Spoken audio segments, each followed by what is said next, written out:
Hi everyone, in this video I'm going to show you how I made these really cute Christmas tree dangling earrings. These are made of a cork material, and cork is just a really hot material right now in earrings. You'll see them all over the place, whether it's a holiday boutique or whether it's at a specialty store at the shopping mall. It's just a really hot material to work with. And in this video, I'm going to show you how to work with cork and your Cricut machine to make some cute earrings. Okay, so I have a blank canvas here in Cricut Design Space, and the first thing I need to do is over here on this left menu, I need to click on the images icon and bring in the SVG file that I'll be using for these earrings. I have already uploaded these. You'll see the image on the left has an earring file with holes that we'll cut, and then I've got one over here on the right without holes. That's the one I'm going to use for this project. So I just need to click on that until I see this green line going around the image. And then in the lower right-hand corner, I click on this Insert Images button, and that will bring it to my canvas. And I'm only inserting one because I do want to get the size of the one right before I make another copy of the image for my second set of earrings. So I'm looking at this image, and it looks like, according to this number, it's about 2.641 inches tall, and this number is indicating 2.449 inches wide. That is a little bit bigger than I like. I can either change the size by dragging this handle in, or I can just come up here and change my height to 2. And because this is a locked file, you can see that because the lock here in the lower left-hand corner shows closed. When you change the height, it will proportionally change your width. If you didn't want those to stay proportional, you could click and unlock that lock. I almost always keep that proportional. Okay, so we've got a 2-inch wide earring, and this is actually looks to be a very easy file to work with. So while that's highlighted, I'm just going to go ahead and over here on the right, I'm going to click on the duplicate button. And that makes my second set of earrings. And that's really all there is to this earring file. It's really an easy file to use. And so from here, I can click the Make It button. And you'll see the pieces come to my mat. They use it very efficiently, so they're coming in parts, and it doesn't hold that whole earring together as it's laid out on my mat. And I'm okay with that because that means it's just going to take the top part of my material. But the thing I need to keep in mind here is that I'm working with cork, and according to this mat, my cuts would go 10 inches wide, and my cork is not 10 inches wide.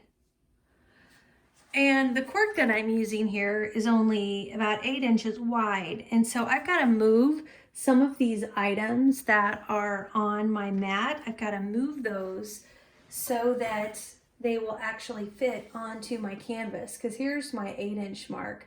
So this piece wouldn't fully cut as it's laid out right now. So I'm just going to move this right underneath these two. And then that keeps me within the size of my cork. So as you're working with these different kind of materials, it's just really important to know the size of material so that you're not having things auto lay out on your mat that then don't fit. All right, so the other thing that we need to do before I send this cut to the file is we need to just look at the back of this material. And this is where a big deal of personal preference comes into play, because I love working with cork. I think cork just looks so cool, and I love cork earrings. The back of the cork, I'm not a huge fan of. It's really not different than a lot of the leathers where it's kind of this knit material, but I'm just not a big fan, especially of the color that I've got this great Christmas looking cork, and then on the back I've just got this tan look. So what I'm going to do is I'm going to iron on just a black HTV heat transfer vinyl onto the back of my cork before I send this mat to cut. Okay, so I'm going to use my Cricut Easy Press today, and so the first thing I need to do is turn it on by pushing the on button, and I do want to set it to a temperature of 315. So I hit this temperature button, and you'll see the blinking, and this is where I could raise it or lower it, but I do want it to be at 315. And so once it's representing the temperature that I want, I tap on this temperature button again, and now it's ready to start heating up to that temperature. It does heat pretty quickly, and once it gets to the 315, this will turn green, and it'll also be a beep to indicate that it's ready to go. Okay, so I'm going to put a black heat transfer vinyl on the back of my cork. And so when you're applying heat transfer vinyl, you have the glossy side faces up. So those of you that know, when you cut the heat transfer vinyl, you're cutting it so that when you're cutting it, the dull side is up and the shiny side's down. And then when you iron it on, the shiny side is up and the dull side is down. And so we're going to be ironing it onto the back side of this cork. So you might notice I have a piece of parchment paper on here, and I do that because anytime I have a print design facing down, even if it's a print faux leather, if I have it facing down on my mat, I do like to have parchment paper because you can see how the print sometimes transfers onto your Easy Press mat, and I don't like that. And so I now, after that happening to me, I just throw down some parchment paper, and that then keeps that from transferring onto the mat. And then I just need to place this on. You just heard that beep that tells me that my Easy Press is ready. And I'm just putting this paper right onto my mat. And it's important with the cork that we don't hold it for too long. So I'm gonna set this, and it's gonna say 30 seconds. And I'm not actually going to keep the full 30 seconds.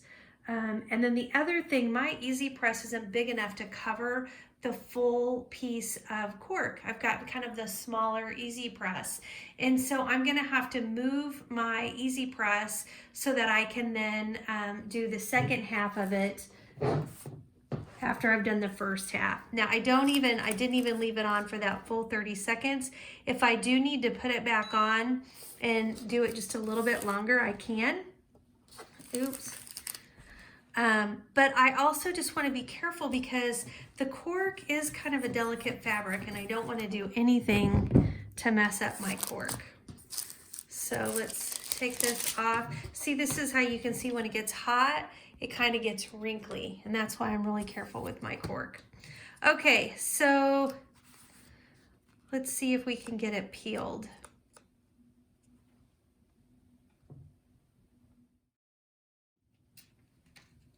Okay, so that's it. We've got our backing off, we've got our cork ready to go, and now I'm gonna work on cutting out that Christmas tree. Okay, so I'm gonna go ahead and put my material onto my mat. I'm gonna put it good side design facing down. I do wanna point out that I did put, you know, my plastic that's on top of the Cricut mat, I set it to start about 2 inches down because that's about where my cuts will end. They're all less than 2 inches, and I don't want the rest of this getting, you know, messing up my mat or anything. So I'm just gonna go ahead and put this down. Actually, I think I'll go this way.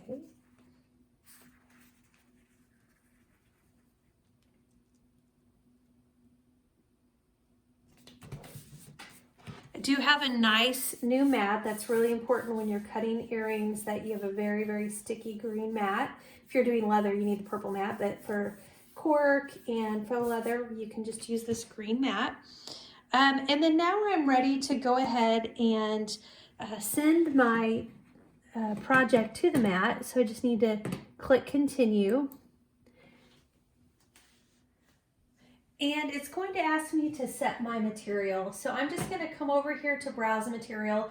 You're not going to find a good cork setting. There is a cork adhesive backed option right when you come in. That's not what we're doing.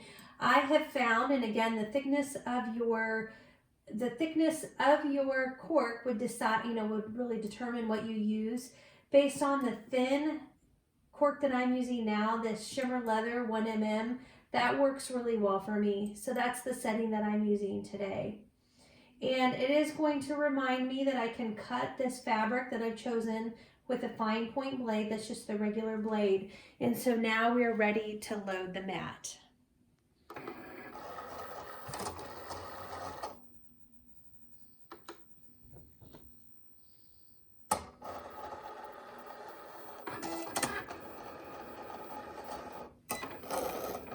If you find anything helpful in the video today, I would love it if you would just take a second and tap that like button. I'd also love to hear from you in the comments about any earrings that you've made lately. I'm just trying to get a feel for what kinds of jewelry or earrings people have been working on using their Cricut.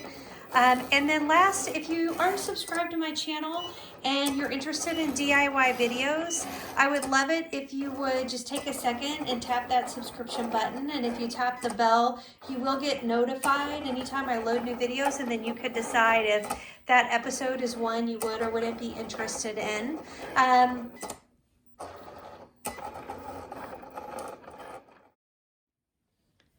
Okay, so let's see how well this cut. Those of you that do a lot of earrings know some things cut better than others. I have learned that with this particular cork that I've been using, I have had really, really good luck.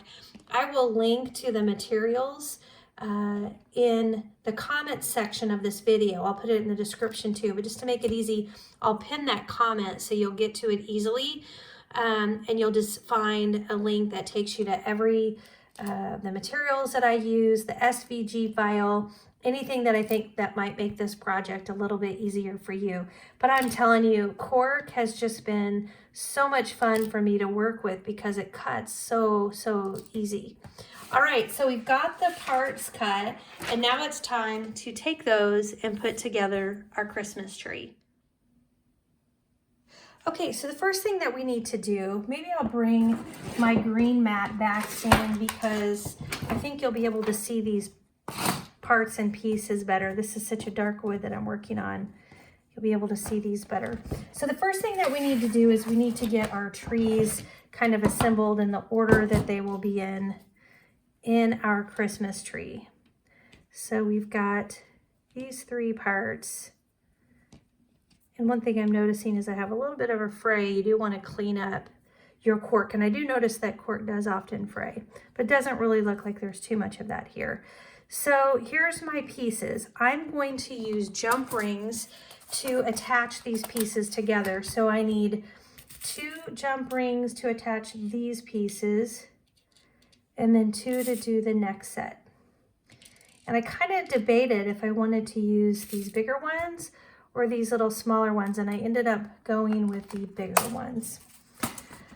Okay, so to attach these, what I'm going to do is take the 2 pieces that I'm attaching, and I'm going to turn them this way. You may have seen other videos that I've done, or it doesn't really matter, you just gotta get it back to back. I could even turn it this way.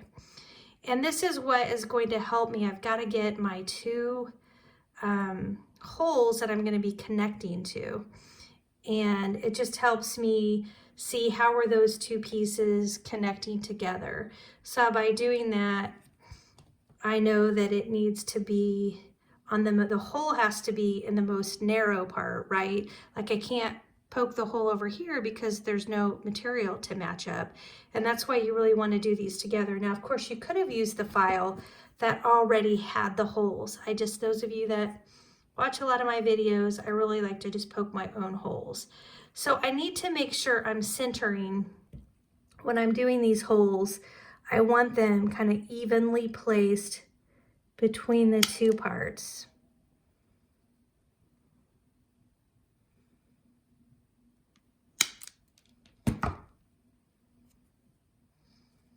And there's no exact, like it doesn't have to be exact, but this is how we are attaching our 2 pieces together. Okay, so we have those 2. And then I like to go ahead and get my second one punched at the same time. I like to get all my punching for one thing done. This time, I think I might put this a little on top. I don't like that because then I can't tell. I'm going to do my same method because that way I can see where I'm going to have my overlap. So do that. You know, this punches so well, it would be interesting. I'm kind of anti-holes. It would be kind of interesting to do the holes with this cork just because cork punches so nicely, to see if the holes in that template punched really well, just because then you wouldn't have to think about this. All right, so we've got all of our holes punched, kind of pushes them together, makes them stick a little bit. And now it's time to attach these pieces together using our jump rings. Okay, so I've changed my mind on the size of the jump rings because when I looked at the holes that I punched, I was being very conservative. I don't like cutting too close to the edge because I feel like it could get ripped. And so I need a little bit more ring to cover this. So the original ones I was going to use were 6 mm, and I'm using the next size up. I don't have them in my bag because they came in this kit that I was showing you. So I'm not sure I use 4s or the small 6 or what I use a lot. This is the next size up for that. Okay, so we're gonna stick it in this bottom one, and then we'll put the next layer into this hole. So all we're doing is putting the 2 layers that are on top of each other, the 2 holes that line up, we put them into the jump ring, and then we close the jump ring.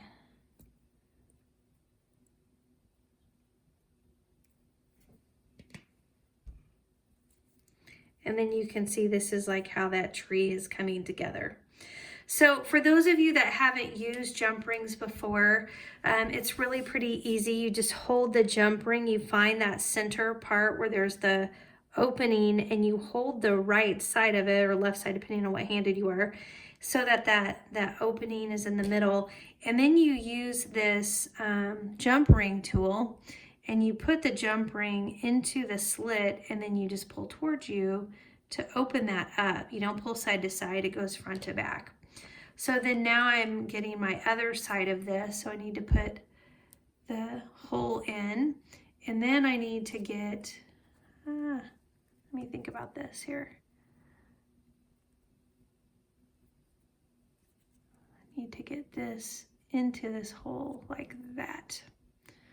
All right, then once you get both the pieces in, you just grab that jump ring again, the side of it, with your pliers. You get your jump ring tool again, and you just close that jump ring up. Make sure it comes nice and connected. And that's how you can see these trees come together.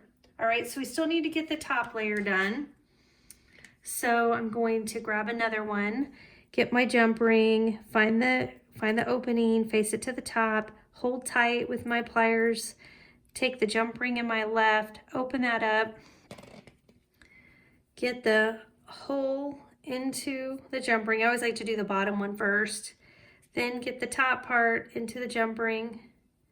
Then I need to close that up. I always find that one side is a lot easier when I get the other side when you're doing connections that are two-sided. I don't know why, it just seems like it's a little more, I want to say complicated, because it's not complicated, it's just kind of hard to get all the pieces figured out where you're putting them. Okay, so I always start with the bottom piece. So I'm putting the bottom piece in here into my hole, and then I've got the top piece. So I bring it around and putting it into the hole, and now I gotta close that.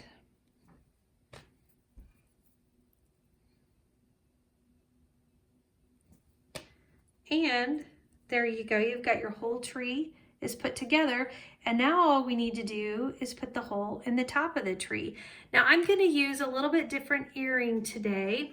I'm going to use these earrings. I left these in the bag so you could see. These are from Hobby Lobby. You know, they always have these half price. You can get them for about $2. You get 10 earrings, so it's 5 pair for $2. So it's a pretty good price. And I like them because you can poke a hole into the earring, and that hole can just fit right into your earring hook, and then you're not putting jump rings in to make it dangle any further. And I just thought that would be good because I already have so many dangles, you know, related to this. Maybe I can just go ahead and put this right onto this earring hook. So I do still need to get the hole into my earring. And you have to be careful because you've got a point, and you do not want to be too close to the point. And I'm going to tell you, on the template, to me, the hole looked too close to the top. I felt like there was a good chance if it didn't cut and I was trying to cut it, I was going to mess up the top. And that's another reason I thought it would be good just to punch my own hole. So this way I can really look at my punch, and you can see here, just even on the camera, I can see exactly where I'm putting that And I feel like it's leaving enough space. It's close enough to the top, but it's leaving enough space. And that's where I'm putting it. Then all I have to do is take my earring, and it is kind of funny to massage this earring on. It's tight and you want it to be tight. You kind of have to push it down in there. And that's it. I mean, just sticking it onto that hole is really all you have to do then to get that tree cut out. And I'm gonna quickly put together this other one off camera. I'm gonna do it exactly how I did this one, and then I'll come back and show you the pair. Okay, so I've got my other earring together, and so I've got my set of Christmas tree dangling ornaments, and I think they turned out super cute. Be sure to check out the link that I'm putting in the comment section of the video. I'll link up to this particular cork material. I'll also link up to some other really fun cork materials. It's really easy to work with. You do want to look at the thickness. This is a pretty thin cork, which makes it cut very nicely on the Cricut machine, and those are the files, or the materials that I'm going to link up to just to help you out to find those pretty easily, so you'll get that right thickness. If you found anything helpful today in the video, don't forget, tap that like button, and if you want to watch more, please subscribe. Thanks everyone.